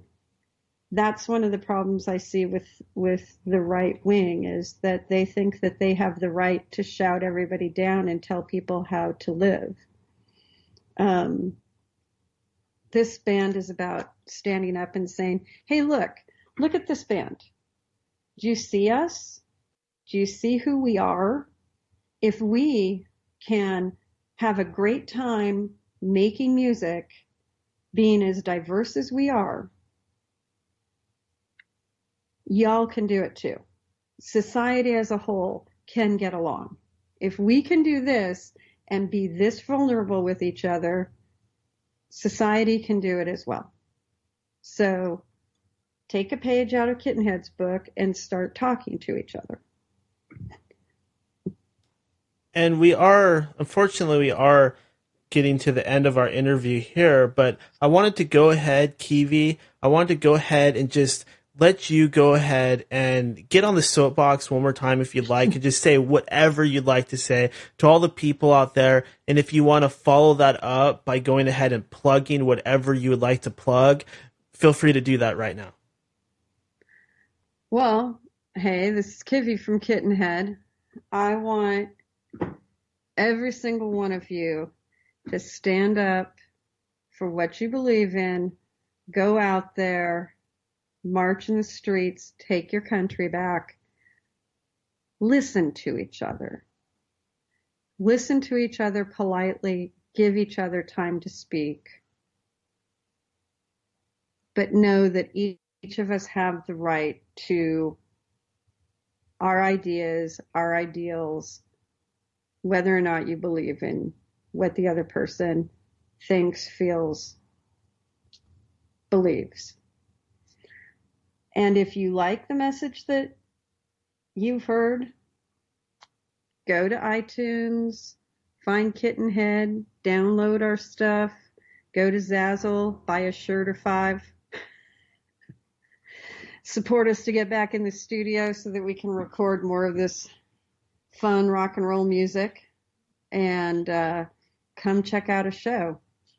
You can find us at www.kittenheadla.com or at Reverb Nation. Look up Kittenhead. And all your social media outlets, Kittenhead LA, because some crazy lady in the Midwest is making Kittenhead bands. And I'm so not kidding. Oh my God. Yep, she has kittenhead.com. Yeah, I did notice something like that going on. Yeah, for her Kittenhead bands. Oh my God. I'm like, yeah, so there's the drawback of the name. We have to compete with the crazy cat ladies. But well, I figured it out pretty quick, so I think you're okay. I figured out that wasn't you. Well, you're a smart man. All right, awesome. Well, Kiwi, first of all, let me thank you for coming on this show. I had a great time, a little bit different for me because I usually am covering paranormal, but I'm branching out a little bit, so this was super exciting for me. And I had a great time, and I definitely love to have you on here once again someday. Absolutely. I had a fabulous time. Thank you so much for having me on. Great time with you. And hey, next time I'll talk more about paranormal stuff if you want. Yeah, sounds good. And as we head into the break, I'm going to go ahead and play some Kittenhead music, and I will talk to you again next time, Kiwi. Okay, great. Thank you so much. Yeah, of course. You have a wonderful 4th of July. You too.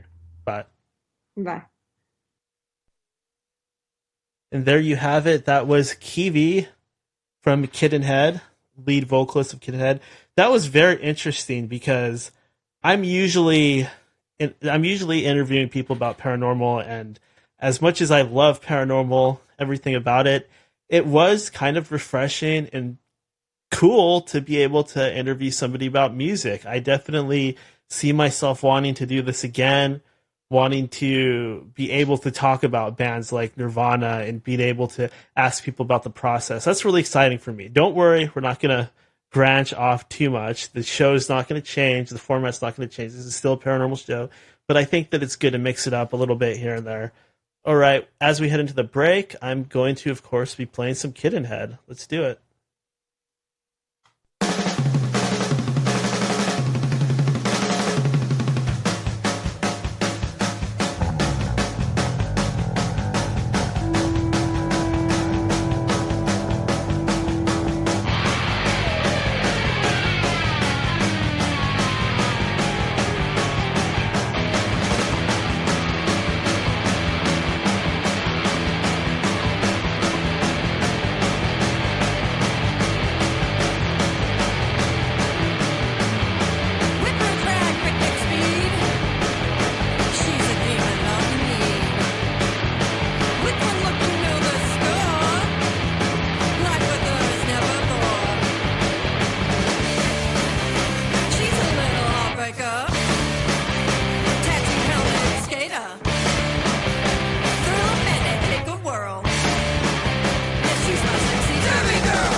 sexy, and she's a baddie.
Welcome back to the End of Days. This is Daniel, your host, and I'm back. Just getting comfortable. Yeah. Oh, what a good time, right? So different, so refreshing to not be talking about reptilians, not be talking about things like that. Okay, I have quite a bit going on right now. I do have some stuff to talk about, but I'm going to start off and begin this wrap-up portion of our show by saying, remember to check out endofdaysradio.com. That's where you can get the schedule for the live show, as well as the forum, chat room, and the latest episode is always posted at endofdaysradio.com. I also wanted to read some fan mail. Go ahead and start things off with a little bit of hate mail. Hopefully it's not hate mail today. Actually, it's not, but I'll go ahead and get started. So, this first letter says, Daniel, I love your show, but I hate when you talk about Trump. I hear about Donald Trump when I listen to your show. Hold on. This guy wrote really weird. I hear about Donald Trump all day. Then when I listen to your show, I want to hear something else. Please go back to focusing on paranormal news only. Fuck gay political shit all the time. That's from Devin. Devin, I'm very sorry if I am talking too much about Donald Trump. I totally get that. I mean, I'm listening to the radio, I'm going on Twitter, I'm seeing all the stuff about Trump, and because it's always in my face, I suppose I end up talking about it. I don't know about, are we still using the word gay as a derogatory slur? I'm pretty sure that's considered very politically incorrect at this point, Devin, so you might want to update your vocabulary, otherwise people might think that you're not a very nice person. But point taken. I don't want to be a show that talks about Trump all the time. It just so happens that the news stories I have today are about Donald Trump. But I probably should stop talking about Donald Trump so much. This first news story, well, it's not a news story. It's just what everybody's been talking about. It's this whole Donald Trump CNN thing where I guess he posted a video of him in a wrestling ring beating up the CNN logo or something like that. I didn't even watch it. I'm so busy. I'm just constantly being bombarded by this Trump stuff. And what do I think of that? I think it's kind of funny that somebody's going after the mainstream news because they do kind of suck. I am a little disturbed because I have to wonder why our president is spending so much time on Twitter. That should be like lowest priority type stuff. You would think that he would be too busy, but that's a moot point that a lot of people are making. So I don't like it, but this is kind of what I was looking forward to, is having Trump do funny stuff that makes me laugh. I feel like he's trying to be an entertainer, which I can relate to because I'm trying to entertain people. So I think it's funny, but as far as a president, that's bad. I mean, you can't be setting an example like that. Where does a presidency start and stop? And when do you start becoming an entertainer? It doesn't work. I really think that if Donald Trump wants any chance of being reelected, he's probably going to have to curb down on that stuff. If there is any chance. Or there might be 100% chance. I don't know. It seems like we go Democrat, Republican, and they serve 8-year terms. Period. It doesn't seem like there's any 4-year terms anymore. It seems like the right and the left go back and forth. So who knows? I can't remember the last time we had 2 Republicans in a row or 2 Democrats in a row. Can you people out there remember that? I can't at all. So I can only assume we're going to do 4 more years of Trump if he doesn't get in trouble, which I doubt because even Clinton didn't get in very much trouble. So I think that we're going to end up with I think we're going to end up with a full 8-year term. And the other thing is that, other news story is Trump is still bringing up the war on Christmas. Now this, I gotta kind of side with Trump a little bit because he's really against taking away Christmas and replacing it with other words like winter solstice and stuff like this. This I actually like because I love Christmas. I'm not religious. I'm not religious at all, so I can see why people have a problem with it, but I don't see it because I love Christmas and I don't like them taking away Christmas out of school, out of anywhere, because it's not really a religious thing. It's a holiday where Santa Claus comes and brings you presents. If anything, it's very materialistic and greedy. I don't think that it's a part of our culture that needs to be changed. I think that even if you're a Jehovah's Witness or something like that, you probably love Christmas movies. Now, if you're Jewish, that has got to suck because you don't get any presents on Christmas and you don't get to participate in any of that stuff. But then again, you have Hanukkah. And for all I know, Hanukkah is friggin' awesome, and you get a present every day. So what do I know? But I don't like them taking away Christmas. I like Christmas. Christmas is my favorite holiday after Halloween. Halloween's the best because it's just Halloween. It's cool. I mean, you dress up like scary stuff, and you watch scary movies, and there's all kinds of events and culture and horrific things surrounding Halloween. But then Christmas is what we all look forward to. We see our family, we eat our special Christmas time foods like eggnog and turkey and ham, and it's always a good time. You get really fat. It's always fun. So I gotta kind of side with the Trumpster a little bit on this one. I think that getting rid of things like Christmas is going a little bit too far.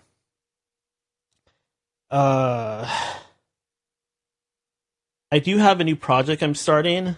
I'm tired of pooping in the house. I want to get at one with nature, and I want to see if doing something like this is even possible.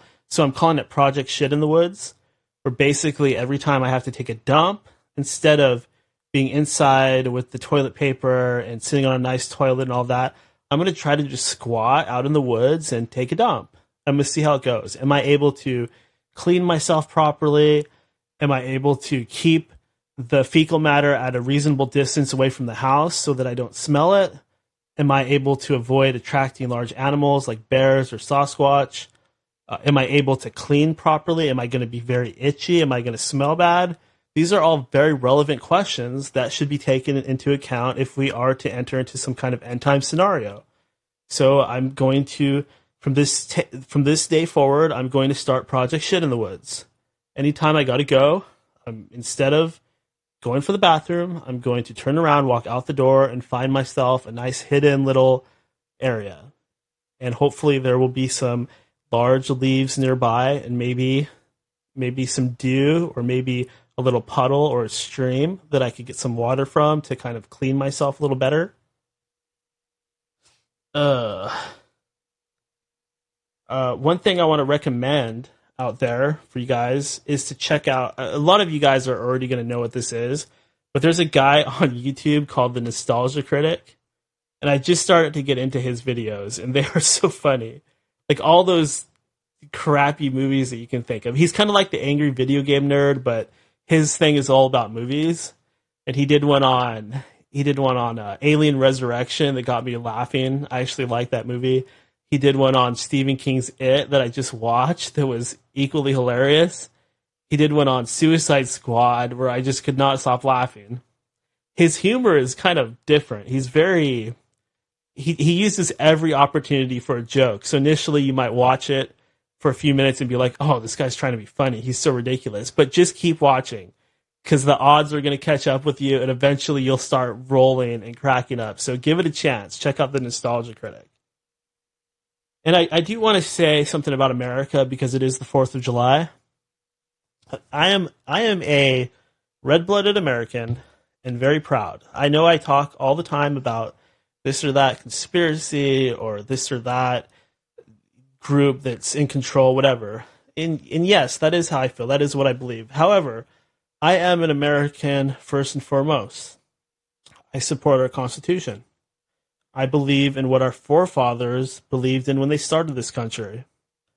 I believe in freedom. I believe in equality. I believe in all the things that our American flag stands for. Liberty. We have a statue that represents liberty, the Statue of Liberty. That's great.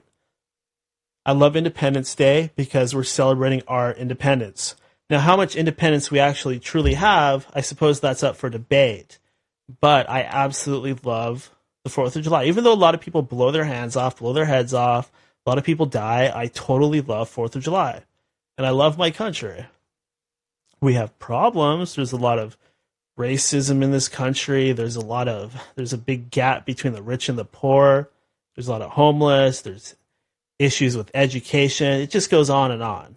But sometimes it's good to have problems, because if you have problems, then you have problems that you can fix. And to be aware of your problems is the first step. I don't know if we're ever going to get out of this horrible economic rut we've been in since I was, in high school, junior high school. But hopefully eventually we will. I don't know if we're so much in an economic rut as perhaps this is just the big Ponzi banker scheme going on, so maybe we'll never get out of these so-called harsh economic times. I think that's probably closer to the truth than anything. But I still love my country, despite this or despite that. And you should, wherever you live, you should love your country too, because it's about the people. It's not about the leaders. It's not about any of that stuff. It's about the people. That's really what you love when you love your country. You love the people.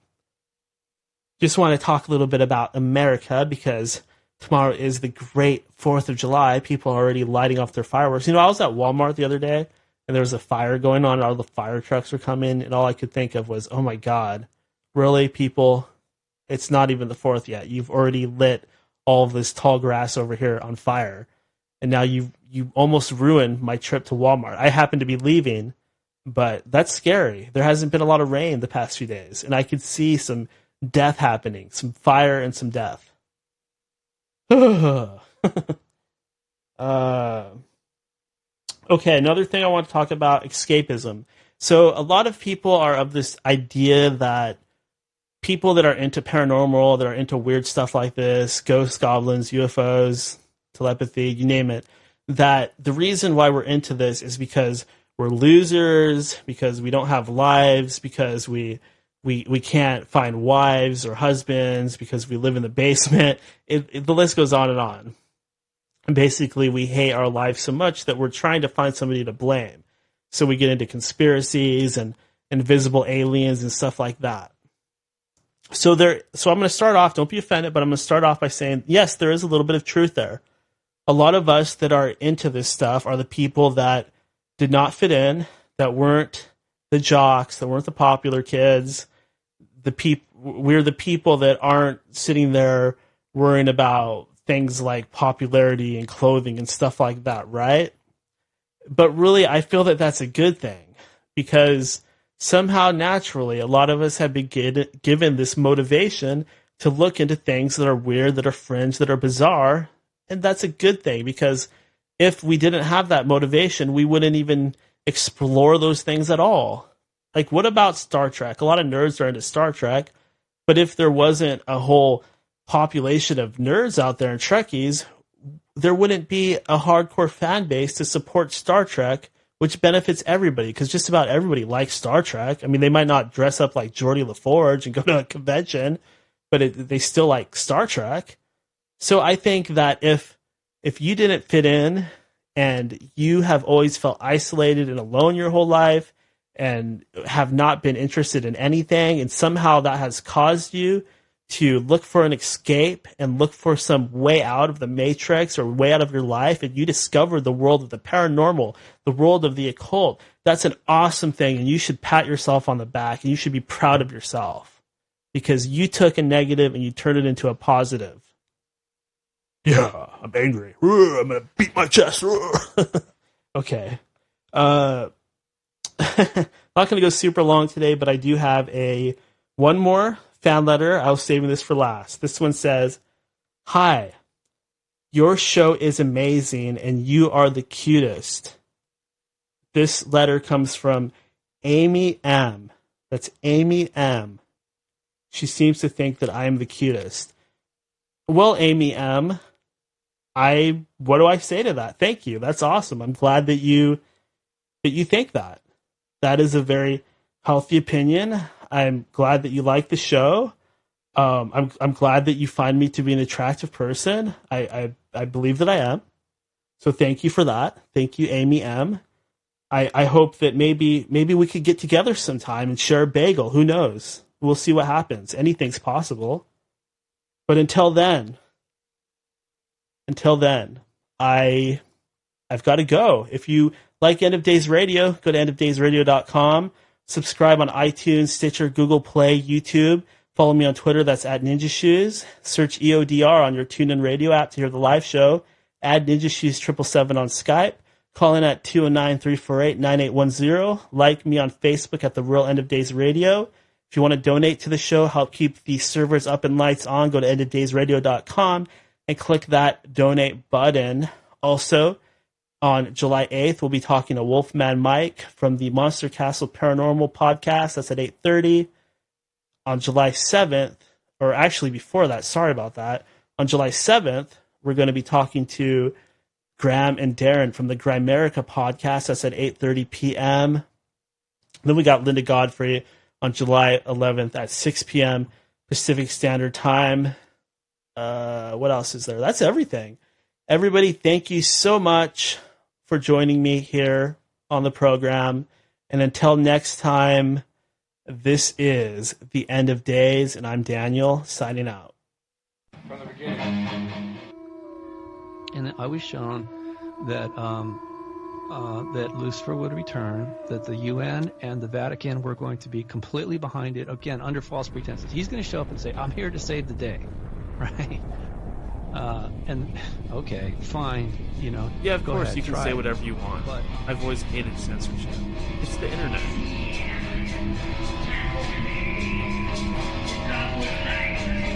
Sometimes, once they get you for your first love bite, well, it depends on how aware you are, right?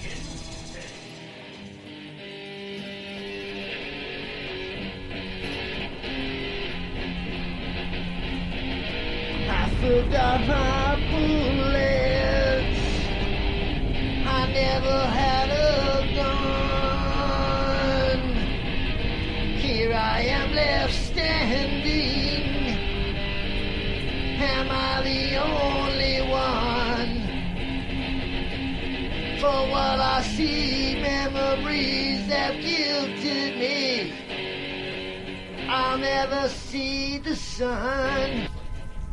First of all, as you know, the Anunnaki and the Draco are enemies.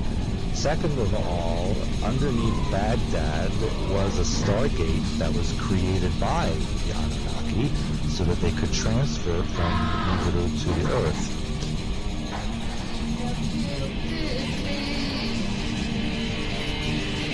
I'll never see the sun. I could just end it all, but the demons will have won. Magical practitioners that, some are good and some use their magic for good and to heal and to help, and others do use it for evil. And, in some cases, people really were